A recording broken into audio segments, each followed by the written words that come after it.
These are strange times we're living in. We have unleashed an army of junior developers on our codebases while changing little else, yet we expect everything to just be okay. Granted, they aren't exactly junior developers. They are both smarter and dumber all at once. But it doesn't change the reality that the cumulative effect of running all sorts of AIs in our codebases with little to no supervision can, and likely will, lead to ever-increasing complexity and maintainability woes. No, I'm doing stringent code review on every line of code the AI generates. Sure you do, buddy. You're running 5 agents all at once and then expect that you'll be able to thoroughly review every line of an ever-growing volume of generated code? Imagine a well-functioning team of 5 senior developers working on a large codebase. The complexity is there, slowly growing, but they manage to wrangle it, somehow. Then they bring on some young blood, a brand new junior developer fresh off the boat from college. The codebase is large and complex. Unsurprisingly, the junior makes mistakes. But it's okay. The seniors are there. At least one of them is always available to guide, review, and clean up any mess that comes up. After a while, the junior is no longer a junior, but a young senior. Soon, we'll have a team of 6 seniors, and we can bring in some more fresh blood. All is as it should be. Next, imagine the same scenario, but now we bring in 25 juniors in one batch. If you think that it's going to work out fine, you're most likely delusional. The seniors will have no way to keep up with the juniors, and the code will end up in shambles. More generally, when many people work on the same system all at once, be it seniors, juniors, or anything in between, code quality tends to quickly plummet. It appears that humans, juniors and seniors alike, are pretty bad at taming complexity. They have trouble keeping track of enough context to see the consequences of small changes rippling across code and time. Unfortunately, current generation AIs suffer from the same problem. The only difference is that the number of AIs working on code seems to explode these days, overwhelming whatever benefit that experienced developers can contribute to the process. In the long run, if we want to be productive using AIs to develop code, we must use better ways to handle complexity. Even before the advent of widespread AI tools, I spent most of my professional career thinking about the problem of keeping code complexity at bay in the presence of humans. And now I do the same in the presence of an army of AIs. One of the most useful tools for the purpose of complexity management that I know of is the design principle coined by Yaron Minsky that says, "Make illegal states unrepresentable." And that's what I want to talk about now. To put this into today's context, we'll paraphrase a little bit. Our goal will be to make illegal AI edits unrepresentable. I won't delve into explaining what illegal states or representability are. Hopefully most of you have some intuition about them.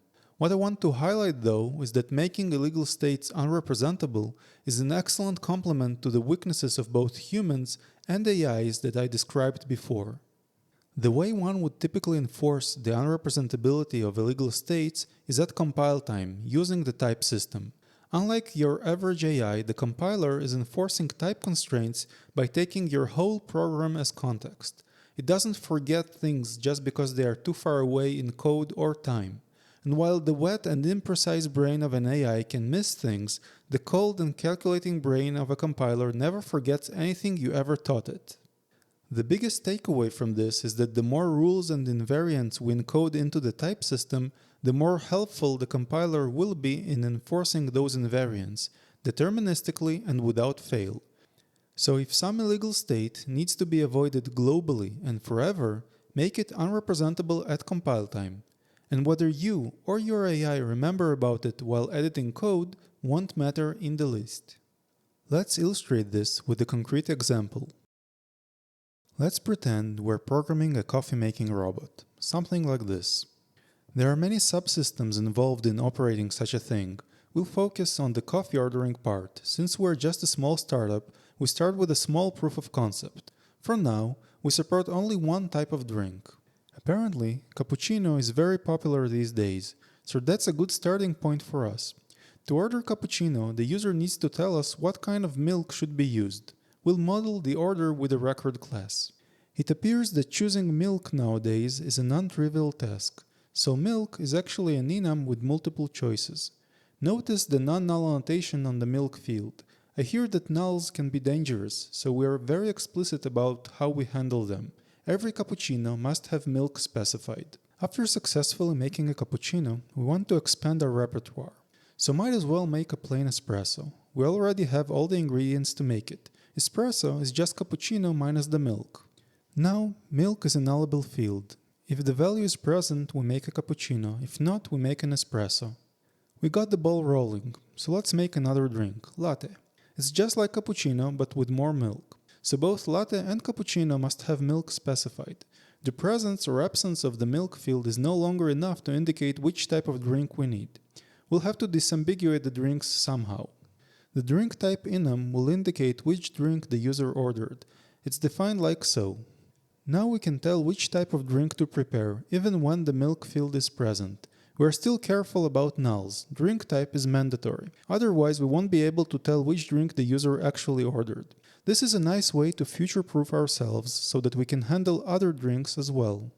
With support for some basic drinks in place, we want to show how fancy our robot is. Let's add a couple more special drinks, affogato and Irish coffee. So we update drink type to support the new drinks. The new drinks require more ingredients, so we add them to the coffee order record. Here we have gelato for affogato and cream and whiskey for the Irish coffee. The new fields are all nullable as they are only relevant for these specific drinks. If we take a step back and look at what we have here, we'll see that although we are only supporting 5 drinks, this is already quite the mess. The coffee order record is definitely capable of representing all the drinks we want it to. But along with that, it's capable of representing nonsensical drinks. Some of them, like espresso with gelato, are just redundant, but others make no sense at all, like Irish coffee without whiskey, which is an illegal state if I ever seen one. And so, we made illegal states representable in our system. This example might look a bit contrived. Whoever just adds many fields like this to a class all at once. But this is based on actual experience, where a team of developers keeps adding fields over time without immediately noticing the implications. And before you know it, you end up with a monster full of potential illegal states. All is not lost though. We are conscientious developers. We did our best with the nullability annotations. We can also add our knowledge about the different invariants to the code as well. Here's the final version of coffee order. This comment is very thorough. Now anyone who forgets about the invariants has a complete reference. Is this good enough? How do we actually use coffee order? We're in the business of taking orders and operating robots, so here's the pipeline that we'll be implementing. In this flow, we take in a new coffee order DTO, which represents the raw data we got from the user. Basically, it's the same thing as coffee order, but now everything is nullable and we don't assume any invariants about it. We have to validate coffee order DTO before we can convert it into a proper coffee order. This is where order processor comes into play. The process method takes in a coffee order DTO and converts it into a coffee order. Here we'll be careful to maintain all the coffee order invariants that we care about. With the coffee order ready, we send it to coffee machine, which will produce the instructions to the robot according to the coffee order we have. To keep things contained, we'll only focus on a single drink, and so we'll just look at the code that is responsible for Irish coffee. Let's start with the order processor. Here we take the input coffee order DTO. As a first step, we're trying to determine the drink type. Since it cannot be missing, we provide a default value, cappuccino, in case it's null.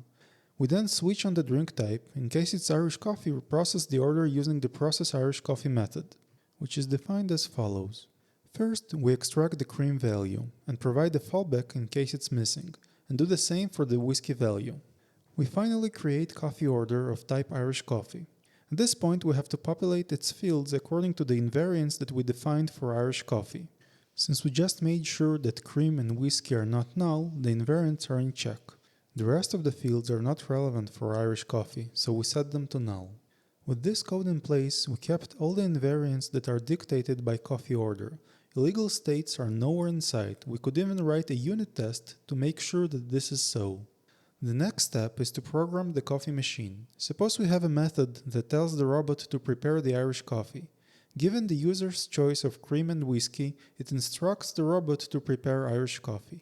Because Irish coffee makes no sense without cream and whiskey, The method requires the cream and whiskey arguments to be non-null.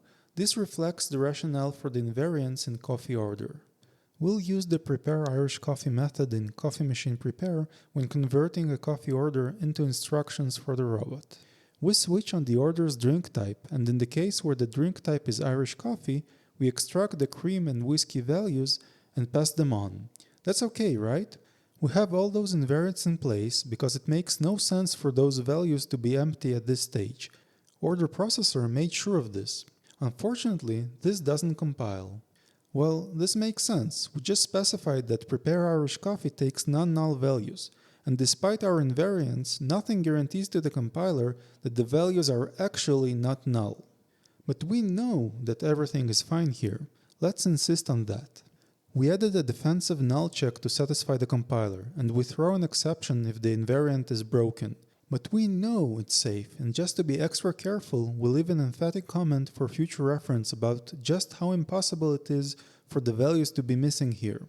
With the null check in place, this code now compiles. Our pipeline is now complete. All invariants are kept. We can even run it to make sure it works. In this simple script, we initialize the different components of the flow. We then create a couple of coffee order DTOs. The first is for Irish coffee with all the relevant data present. The second is missing a whiskey value. Next, we process both orders and generate coffee order instances. We print those values so that we can see that they are okay. Lastly, we prepare the orders. Running this produces the following output. We can see that the missing whiskey value in the second order was filled in with the default value, and the robot happily fulfilled the order. Everything is fine. No invariants were broken, no illegal states encountered. This is our baseline. Now let's see how things break over time. Time passes by, everything works correctly, and you forget all about this code. But then, a new requirement comes in. Recall how we used the hard-coded whiskey Jameson value when the whiskey value is missing from the order? Well, we noticed that the whiskey stock in the coffee shop keeps fluctuating, and it's possible that Jameson is out of stock today. We no longer want to hard-code this value. Instead, we'll query a dedicated service to obtain the default value for today. For this, we'll have a new service definition. It's just a simple fetcher. Since things can go wrong with fetching, the output is nullable. Let our clients deal with that. We want to use an instance of this service to fetch the value instead of the hard-coded value we currently have. Additionally, there's an implementation of Whiskey service called Whiskey service default. For purposes of demonstration, it just returns a random value each time it's called. First, we obtain an array of all available whiskeys, then we choose a random whiskey from all the possible whiskey values, and return it. Since we're living in the future, we won't be implementing the new feature ourselves, manually, like some plebs. Instead, we'll use our handy AI agent. Here's the prompt for this task. Nothing fancy here. The AI performs the relevant edits without breaking a sweat, and we can see the output as it runs along. The new code the AI generated looks very reasonable, with all the modern bells and whistles of dependency injection and whatnot. Here's the new code in Process Irish Coffee. As we can see, the default whiskey is no longer hard-coded. We delegate it to Whiskey service instead. Cool, this fulfills the requirements as we stated them. We can run the example code from before. Since the default whiskey is no longer hard-coded, every time we run the code we'll get a different whiskey value. This time it was Bushmills. The AI fell for the trap I set for it. Can you see it?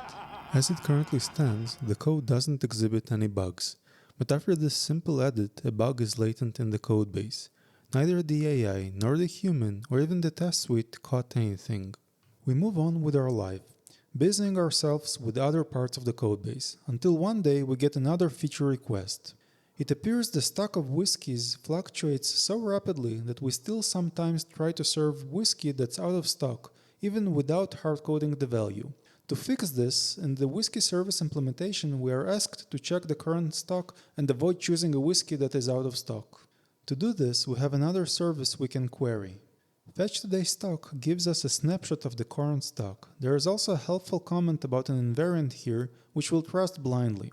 Now we can use the Whiskey stock service to implement the new requirement. For demonstration purposes, the default implementation will return random values for the stock. Let's prompt the AI. The AI chugs along. It stumbles for a moment because the compiler was not impressed by the invariant that was stated in the comment in Whiskey stock service. But finally, we get back the results. Here's the new implementation of Whiskey Service Default. Let's ignore the question of whether this fulfills the requirements. Vague human language sure tends to produce vague results. What's important is that this code now exhibits a bug. Despite the nullable annotation, the original implementation of fetch today default whiskey would never return a null value in practice. With the new implementation, this is no longer the case. The code can, and depending on today's stock will, eventually return null. Why is this a problem? Recall that after our first round of edits we had this code. We blindly take whatever fetch today default whiskey returns and pass it along. The null checking that the compiler is doing for us doesn't help us, since whiskey is a nullable field. It shouldn't be null only in specific circumstances when drink type is Irish coffee, which the compiler is incapable of checking. For bonus points, the bug is intermittent. It only happens in specific circumstances. Good luck debugging it when it hits production. If we run our test script, most of the times everything will be fine. But sometimes, when we hit the right conditions, all chosen whiskies are out of stock, we get an exception. We can see that we managed to get null for the whiskey field, and so the null checks we were forced to place in coffee machine throw an exception. Remember that emphatic comment we had above? So much for the efficacy of comments. What went wrong? The root cause of this is that we had an important invariant that was not enforced at compile time. It was only encoded as textual knowledge, comments, not anything that is mechanically enforceable. We made an illegal state representable in our system, and given enough code and time, we eventually managed to hit it. It's no wonder that simple humans fall for such things all the time. The problem is that current AIs are prone to falling for this just the same. Both humans and AIs use a local context of some random size when writing code, and whether or not they will notice this or that global invariant being violated is given up to chance. But, you might object, I can cover the invariant with tests, and those tests will keep the AI in check. Alas, that's not good enough either. You can definitely cover all known relevant code paths with tests, but what about code paths that do not yet exist? How do you know what future code path you will create and how it interacts with the invariants you've set? And to head off the obvious objection that your AI can handle this trap and not fall for it, sure, it's a tiny codebase with only a few files. I was even nice enough to spell out the invariant very explicitly in a comment, in a way that an AI can definitely pick up. But this will only happen if the AI sees the comment. Given a sufficiently large codebase with a sufficiently widespread invariant, your AI is bound to miss it as well. The same applies for people that are more skilled at prompting than I am. Maybe you can prompt better, but nothing will save your prompt if you're not even aware of the danger you're trying to circumvent. Whatever your objections are to the details of this conceptual example, you cannot change the fact that in general you will not be able to consistently enforce global invariants with tools that only apply to a limited local scope. Humans, current AIs, and unit tests all fall under the category of local tools. If an illegal state is representable in your system, you and your AI will eventually hit it. And those odds multiply as you run more and more agents generating ever-increasing amounts of code. The best way not to fall for it is to make the illegal state unrepresentable, and by so making the illegal AI edits we just seen unrepresentable as well. In a parallel universe, where developers know what's good for them and their sanity, every time they recognize an illegal state of the system, they make it unrepresentable. This is not always easy, and depending on what's at stake might not even be worth it. But for our example, the fix is fairly straightforward. The problem starts with coffee order, which is capable of representing illegal values. If we remodel coffee order to only allow legal combinations, the rest will follow. One of the best techniques to do that is to use a sum type. In Java, this means using a sealed interface, where each admitted class represents one legal combination of values. Let's rewrite coffee order. Coffee order is now a sealed interface, with all the admitted classes nested in it. Each implementation of coffee order is one possible drink that we currently allow. Accordingly, cappuccino has one milk field, which is now enforced to be non-null as per the invariants we described before. Espresso has no fields, so we no longer need to set anything to be nullable just for it. Latte has a non-null milk as well, and we don't have any ambiguity with cappuccino since it's a separate subtype. Affogato has one mandatory gelato field, which by virtue of being a separate class doesn't affect anything else. Lastly, Irish coffee, our nemesis, explicitly declares its requirements with a pair of cream and whiskey mandatory fields. The coffee order data type perfectly captures all the requirements that we stated before. Better yet, it does that at the type level, where the compiler can enforce it. There's no longer a need for a comment nobody is going to read. Coffee order is a precise specification of what is allowed in the system. Whereas the original coffee order was too big, allowing for a mismatch between its drink type and the nullable fields, the new coffee order subsumes drink type into its subclasses, perfectly aligning the required data with the drink being ordered. Now we have to adapt the code to the new data type, but this time we no longer have to worry about invariance. The compiler will nudge us in the right direction at every step. We'll start with order processor. We only need to change process Irish coffee. This code looks pretty much the same, but now we initialize the specific subtype of coffee order that we need here, Irish coffee. The cream and whiskey fields are initialized the same as in our baseline implementation. Unlike before, we no longer have to provide dummy null values for the fields that are irrelevant in this case, because there aren't any. Irish coffee is very precise. What's invisible in this code is the fact that the arguments to Irish coffee are not allowed to be null like they were before. We'll later see how this saves our code from bugs. Next, we'll adapt coffee machine. This code is the same as our very first attempt to write it, but this time the compiler won't complain. The fields of Irish coffee cannot be null, and we can safely pass them to prepare Irish coffee. With these few small changes, we managed to encode the invariants we care about globally, in a way that can be enforced mechanically and deterministically by the compiler. Will this code withstand the pressure of humans and AIs trying to break it? Let's repeat the same prompt that we tried before and see how the AI manages now. The AI happily chugs along, trying to make the same modifications it did before. But this fails to compile. The arguments to Irish coffee cannot be null, but fetch today's default whiskey is marked nullable. The AI reacts with need to handle the null case, which is great and exactly the sort of process that making illegal states unrepresentable should trigger. The AI then suggests the following modification. There's now a fallback if whiskey servers produced null, which keeps the original hard-coded value. Here the timeline splits. If we aren't carefully reviewing everything the AI is doing, which is getting more and more likely as people offload more code to agents, we might accept this solution, despite the fact that it doesn't actually fulfill our requirements for not hard-coding values, such as life, but crucially we didn't break any invariants. On another timeline, we might have noticed that the requirements aren't fulfilled, or the prompt was more insistent about it, in which case we reject this edit. Likely or not, I'll continue on this timeline, just for the sake of seeing where this might lead. So we tell the AI to never use a hard-coded value, which produces the following code. This solution throws an exception when the fetched whiskey is null. Seeing how we went in this direction due to a runtime exception being thrown where we didn't expect it, we reject this solution as well, so no exceptions. Now the AI goes on a tangent, trying to swap the order for a hard-coded latte value when the whiskey is missing. This might be acceptable to some, but not in this house. Changing the drink type silently is not user-friendly. This gets the AI thinking even more. None of the suggestions make any sense, but let's address the most obvious one. It makes no sense to have Irish coffee without whiskey. So the AI suggests to change the contract of fetch default whiskey to be non-null, but that's something that's impossible to guarantee, at which point the AI questions the architecture of the code. We will stop here, but this is a great interaction. Getting pushed around by the compiler and the illegal state that can be represented here, the AI reached the conclusion that the current design is flawed and no longer fits the requirements. But crucially, with all the constraints in place, we didn't hit the original bug, and we're now forced to consider our design head-on. Whether we like the new suggested design is up for debate, but at least now we're having the discussion up front. This is the magic of making illegal states unrepresentable. Not only does it keep us from making mistakes across code and time, but it also forces us to consider design implications as requirements change. Whether you're a human or an AI, the benefits are the same. Here we conclude this little demonstration.